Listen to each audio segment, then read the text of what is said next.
आज जो है हम पढ़ने वाले हैं विशेषण के बारे में कि विशेषण क्या होता है, इसके कितने भेद होते हैं, इसको समझेंगे। बोर्ड में इससे भी क्वेश्चन आता है, 4 से 5 नंबर का क्वेश्चन यहाँ से भी ऑब्जेक्टिव में आपको दे देता है। तो हम इसको समझते हैं। यहाँ पे सबसे पहले दिया है विशेषण का परिभाषा दिया, लिखा है जो शब्द संज्ञा या सर्वनाम की विशेषता, गुण और धर्म बताए वह विशेषण कहलाता है। मतलब कि जो भी शब्द संज्ञा या सर्वनाम की विशेषता को होता है, जैसे क्या होगा, उसका गुण को बताएगा, धर्म को बताएगा ना, उसको क्या बोलते हैं, उसको विशेषण बोलते हैं। जैसे कि यहाँ पे दिया है लाल घोड़ा, उजली कमीज, अच्छा लड़का।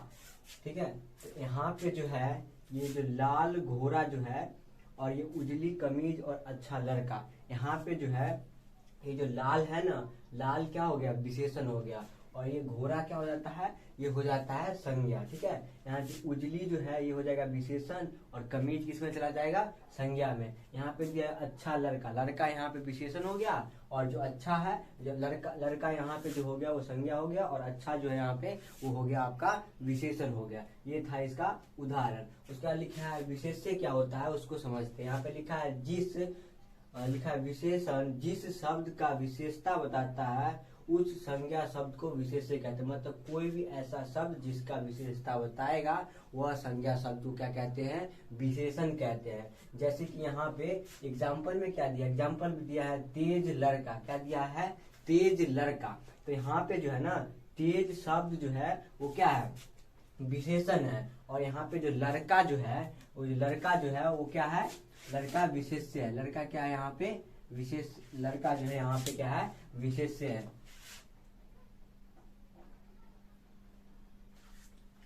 लड़का जो यहाँ पे विशेष्य है। उसका लिखा है क्या कि विशेषण के 4 भेद होते हैं। विशेषण के कितने भेद होते हैं, विशेषण के 4 भेद होते हैं।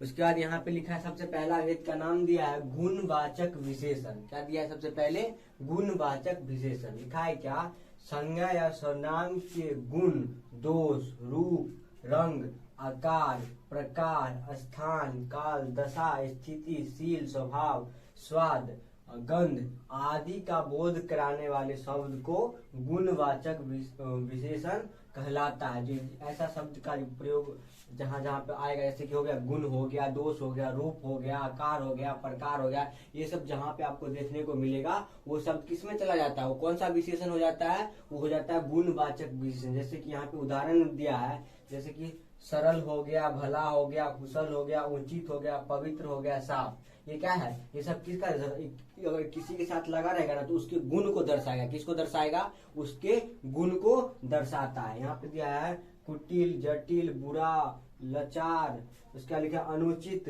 गंदा, ये सब किसको दर्शाता है, ये जो है उसका दोष को दर्शा रहा है। किसको दर्शा रहा है, उसका जो दोष है उसको दर्शाता है। यहाँ पे दिया गोल हो गया, चकोर हो गया, त्रिकोना हो गया, लंबा हो गया, चौड़ा हो गया, उसका लिखा है ठिगना हो गया। ये सब किसको दर्शाता है, आकार को दर्शाया। किसको दर्शाता है, आकार को। उसके बाद यह लाल हो गया, पीला, नीला, मैला, उजला, गोरा, ये सब किसको दर्शा रहा है, रंग को दर्शा रहा है। किसको दर्शा रहा है, रंग को। तो जैसा कहीं पे अगर ऐसा शब्द का प्रयोग होगा तो किस में चला जाता है, वो हो जाता है गुणवाचक विशेषण। यहाँ पे उसका दूसरा प्रकार दिया है परिमाणवाचक विशेषण। दूसरा प्रकार से क्या है, परिमाणवाचक विशेषण। लिखा है क्या, जो शब्द संज्ञा या सर्वनाम की माप, तौल, परिमाण का प्रकट करता है, जहाँ पे माप या तौल का भाव प्रकट होगा ना, उसको क्या बोलते हैं, उसको बोलते हैं परिमाण वाचक विशेषण कहलाता है। ठीक है ना, वहाँ पे जैसे कि मान लो 1 किलो चीनी हो गया, ऐसा अगर कहीं पे मापना या तौलना का अगर जिक्र होगा ना तो किस में चला जाएगा, वो चला जाएगा परिमाण वाचक विशेषण में। और यहाँ पे लिखा है क्या, परिमाणवाचक विशेषण के 2 भेद होते हैं। इसका कितना भेद होता है, 2 भेद होता है। परिमाणवाचक विशेषण का 2 भेद होता है। तो आप लोग यहाँ पे नोट करेंगे, फिर इसके आगे पढ़ते हैं। अब जो है हम पढ़ेंगे परिमाणवाचक विशेषण जो होता है उसका जो 2 भेद होता है उसको पढ़ेंगे। सबसे पहले यहाँ पे दिया है परिमाणवाचक जो विशेषण है उसका पहला भेद का नाम है निश्चित परिमाणवाचक विशेषण। निश्चित परिमाणवाचक विशेषण जो है इसका परिभाषा क्या होता है इसको समझते हैं। लिखा है किसी संज्ञा या सर्वनाम के निश्चित परिमाण का बोध कराता है वो निश्चित परिमाण विशेषण कहलाता है। मतलब कोई भी ऐसा संज्ञा या सर्वनाम का शब्द जिससे कोई भी निश्चित का परिमाण हो उसे निश्चित परिमाणवाचक विशेषण कहते हैं। जैसे कि 4 लीटर दूध, ठीक है ना, तो फिक्स है ना कि वो 4 ही लीटर दूध है। क्या है वो एक फिक्स अमाउंट बता रहा है कि 4 लीटर दूध। जैसे लिखा है 1 कुंटल गेहूं, मतलब वो फिक्स वैल्यू बता रहा है कि 1 कुंटल गेहूं, ठीक है। यहाँ पे लिखा है 10 मीटर कपड़ा, 10 मीटर कपड़ा, तो क्या है निश्चित का बोध हो रहा है यहाँ पे। उसका लिया है दूसरा में लिया अनिश्चित परिमाणवाचक विशेषण। इसका दूसरा भेद है वो है अनिश्चित परिमाणवाचक विशेषण, जिसमें लिखा है जिन विशेषणों से संज्ञा या सर्वनाम के निश्चित परिमाण का ज्ञान न होकर अनिश्चित माप या तौल का ज्ञान, मतलब क्या है इसमें जो है अनिश्चित में जो है वो निश्चित का ज्ञान नहीं हो करके अनिश्चित का जो है माप या तौल का ज्ञान हो, उसे क्या कहते हैं, उसे कहते हैं अनिश्चित परिमाणवाचक विशेषण कहते हैं। जैसे कि यहाँ पे लिखा है, सबसे पहले लिखा है कुछ, बहुत, अधिक, थोड़ा, एक दिन का, इतना, उतना, कितना, मतलब इसमें जो है ना कुछ भी फिक्स अमाउंट नहीं दिखा रहा है, मतलब कुछ भी चीज फिक्स नहीं है। कुछ मतलब थोड़ा सा हो सकता है ना, थोड़ा हो सकता है, कुछ भाग है इसमें। अधिक मतलब ज्यादा हो सकता है ना, इसी प्रकार से दिया, जिससे क्या आता है अनिश्चित परिमाणवाचक विशेषण के अंदर ऐसा शब्द आ जाता है। उसके बाद विशेषण का जो तीसरा भेद है वो है संख्यावाचक विशेषण। क्या कौन सा है, संख्यावाचक विशेषण। इसको समझते हैं कि क्या होता है। लिखा है जिस विशेषण से संज्ञा या सर्वनाम की संख्या का ज्ञान हो, मतलब जिस विशेषण से जो है संज्ञा या सर्वनाम का किसका ज्ञान होता है, संख्या का, कि उसकी संख्या कितना है उसका ज्ञान होगा, तो उसको क्या बोलते हैं, उसको बोलते हैं संख्यावाचक विशेषण कहते हैं। जैसे लिखा है 4 घोड़ा दौड़ते हैं, और दूसरा में लिखा है क्या 10 विद्यार्थी पढ़ते हैं, मतलब 4 घोड़ा यहाँ पे दौड़ रहा है और 10 विद्यार्थी जो पढ़ रहा है। तो लिखा है वाक्य में जो ये 4, ये क्या है, ये जो 4 और 10 ये दोनों जो आया है ना, ये किस में चला जाता है, ये चला जाता है संख्यावाचक विशेषण में। किसमें चला जाएगा, ये वो 4 और 10 आया वो संख्यावाचक विशेषण में चला जाएगा। उसके बाद यहाँ पे दिया है संख्यावाचक विशेषण के कितने भेद होते हैं, 2 भेद। इसका भी 2 भेद होता है। सबसे पहला भेद होता है निश्चित संख्यावाचक विशेषण। इसको समझते हैं कि ये क्या होता है। लिखा है जिस विशेषण से किसी निश्चित संख्या का बोध हो, मतलब क्या इसमें क्या होगा, निश्चित संख्या का बोध होगा, उसको बोलते हैं निश्चित संख्यावाचक विशेषण कहते हैं। जैसे में लेते हैं 4 लड़का, इसमें दिखा रहा है ना तुमको कि 4 ही लड़का है, क्या वहां पे 4 ही लड़का है, ठीक है। उसके बाद दूसरा इसका जो भेद होता है वो होता है अनिश्चित संख्यावाचक विशेषण। लिखा है क्या अनिश्चित संख्यावाचक विशेषण से संख्या का निश्चित कुछ भी नहीं हो, मतलब कोई भी संख्या जो होगा ना वो निश्चित नहीं होता, अनिश्चित होता है, कोई भी फिक्स इसमें नहीं रहता है। तो लिखा है क्या, उसको क्या बोलते हैं, उसको बोलते हैं अनिश्चित संख्यावाचक विशेषण बोलते हैं। जैसे में ले लो कुछ रोटियां, मतलब कुछ रोटी है, ठीक है ना, कितना रोटी है ये नहीं पता है लेकिन कुछ रोटी है। जैसे कि आप लिखा है सब आम, कितना आम है वो नहीं पता है, लेकिन यहाँ पे लिखा है सब आम। अब देखो एक चीज यहाँ पे कंफ्यूजिंग है ना कि निश्चित परिमाणवाचक विशेषण भी है और निश्चित संख्यावाचक विशेषण। तो उसमें क्या है, उसमें जो है यहाँ पे संख्या का बोध करा रहा है, वहां पे संख्या का बोध नहीं करा, वहां पे जो है क्या करा रहा है, माप या तोल में हो रहा है, ठीक है ना। जैसे कि यहाँ पे अनिश्चितता में यहाँ पे भी दिया होगा कहीं पे कुछ, यहाँ पे भी कुछ है और यहाँ पे भी कुछ है। तो यहाँ पे ये देखना है कि यहाँ पे रोटियां, रोटी को हम क्या कर सकते हैं, रोटी को गिन सकते हैं, ठीक है ना, रोटी को गिन सकते हैं। जैसे आम हो गया तो आम को गिन सकते हैं। तो ये ध्यान रखना कि इसमें कुछ के साथ कुछ ऐसा शब्द हो जिसको गिन सकते हैं तो वो चला जाता है अनिश्चित संख्यावाचक विशेषण में। तब तक यहाँ तक नोट करेंगे।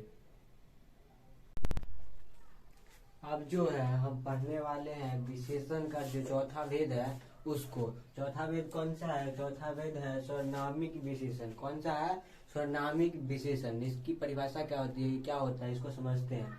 लिखा है जो सर्वनाम शब्द संज्ञा से पहले आकर विशेषण का काम करता है।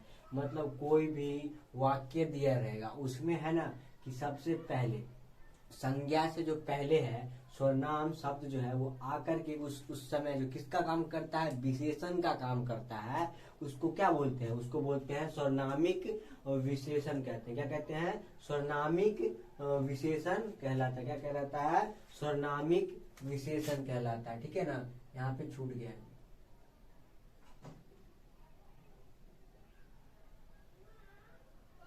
क्या कहलाता है, सर्वनामिक विशेषण। ठीक है, जैसे कि हो गया यह बालक, वह विद्यालय, उस फकीर ने आदि। अगर मान लो कि यहाँ पे ये जो बालक है, बालक तो हमको संज्ञा हो जाता है, उसके बाद विद्यालय दिया है तो विद्यालय जो है, विद्यालय भी यहाँ पे संज्ञा हो जाता है। लेकिन ये वह और ये क्या है, ये है सर्वनाम। क्या है, ये सर्वनामिक शब्द है। क्या है, ये सर्वनामिक शब्द है। तो ऐसा अगर कहीं पे देखने को मिले या कोई भी वाक्य में, तो कौन सा विशेषण हो जाता है, वो हो जाता है सर्वनामिक विशेषण हो जाएगा। कौन सा विशेषण हो जाएगा, सर्वनामिक विशेषण हो जाएगा। लिखा है क्या, विशेषण कई प्रकार के शब्दों से बनते हैं। विशेषण जो है ना, बहुत सारा प्रकार का शब्द से बनता है। सबसे पहला यहाँ पे दिया है, संज्ञा शब्द से जो है हम कैसे विशेषण को बनाते हैं, उसको सबसे पहले समझते हैं। सबसे पहले यहाँ पे दिया कि नाम दिया नागपुर। ठीक है, तो इसका जब विशेषण बना क्या बन जाता है, नागपुरी। क्या बन जाएगा, नागपुरी। जैसे लखनऊ दिया तो लखनवी, क्या बन जाएगा, लखनवी।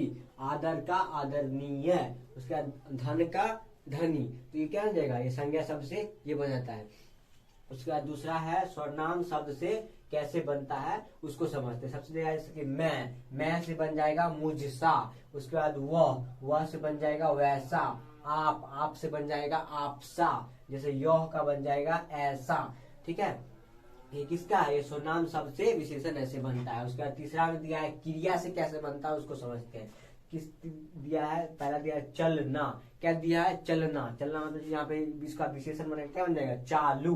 जैसे लिखा है भूलना, यहाँ पे बन जाएगा, इसका विशेषण बनाएंगे तो भुलक्कर। यहाँ पे लिखा है भागना, और इसका विशेषण बनाएंगे तो क्या बन जाएगा, भगोरा। वहां पे दिया हंसना, और इसका विशेषण बनाएंगे तो लिखा है हंसोर। ठीक है, ऐसे बनता है। चौथा इसका जो दिया है, चौथा दिया अव्यय से। अव्यय से कैसे विशेषण बनता है ना, इसको समझते हैं। सबसे पहला दिया यहाँ पे बाहर। बाहर क्या बनेगा विशेषण, बाहरी। यहाँ पे दिया नीचे तो निचला। उसका दिया भीतर मतलब भीतरी। ऊपर का ऊपरी। ऐसे अव्यय से क्या बनता है, विशेषण बनता है। यहाँ पे दिया, यहाँ पे जो है कुछ महत्वपूर्ण विशेषण शब्द हम यहाँ पे लिखे हैं, जो हो सकता है एग्जाम में इससे क्वेश्चन आ जाए तो आप इसको याद कर लेंगे। लिखा है अन्य विशेषण अन्य महत्वपूर्ण विशेषण शब्द है। जैसे सबसे पहले यहाँ पे दिया है अध्ययन, तो लिखा अध्ययनीय। ठीक है, दूसरा में दिया अपमान तो अपमानित। तीसरा में दिया अधर्म अधर्मी। चौथा में धर्म है तो धार्मिक हो गया। अतिथि हो गया तो अतिथेय हो गया। अयोग्य का अयोगित हो गया।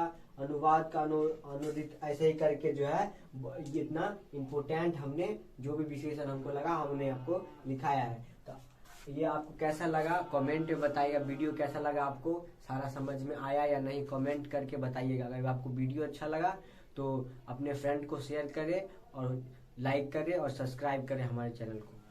Thank you.